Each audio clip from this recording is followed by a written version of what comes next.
Ο πλήτης της Σάμου είναι ένα αριστουργηματικό έργο τέχνης που βρέθηκε στη Σάμο στις αρχές του 20ου αιώνα.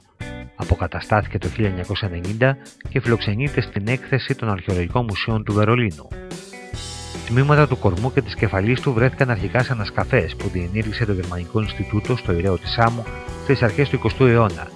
Σύμφωνα με το Συμφωνητικό περί αρχαιολογικών ανακαλύψεων, μεταφέρθηκε στη Γερμανία και τοποθετήθηκε στο Αρχαιολογικό Μουσείο του Βερολίνου, όπου φιλοξενείται μέχρι σήμερα. Είναι από μάρμαρο που είχε την προέλευσή του την Σάμο ή τη Λακωνία, αφού μόνο εκεί βρίσκονται κοιτάσματα με την ίδια χαρακτηριστική απόχρωση.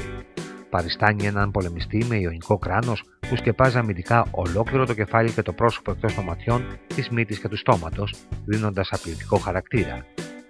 Η κόμη είναι σκεπασμένη κάτω από το κράνος, ενώ μια πλεξούδα κρέμεται κατά μήκος της πλάτης μέχρι το μυρό. Ο θώρακας είναι διακοσμημένος με σπήρες και ομοιάζει με άλλα ευρήματα που εικονίζουν πολεμιστές λακωνικής προέλευσης. Στις λεπτομέρειες όμως ομοιάζει με εργασίες σαμίων εργαστηρίων. Το έργο είχε τοποθετηθεί στο Ειραίο της Σάμου λίγο πριν από το τέλος της συμμαχίας μεταξύ της Σπάρτης και του τυράννου της Σάμου Πολυκράτη το 525 π.Χ. Πιθανόν το άγαλμα αυτό να ήταν προειδοποιητικό δώρο των Σπαρτιατών προς τη Σάμο, συνοδευόμενο με την απειλή να μην λύσει η Σάμο στη συμμαχία, διότι οι Σπαρτιάτες θα έστελναν οπλίτες. Η ιστορία όμως τους διέψευσε. Η Σάμος διέλυσε τη συμμαχία, οι Σπαρτιάτες ξεκίνησαν πόλεμο με τη Σάμο, αλλά ιτήθηκαν μπροστά στα τείχη της πόλης.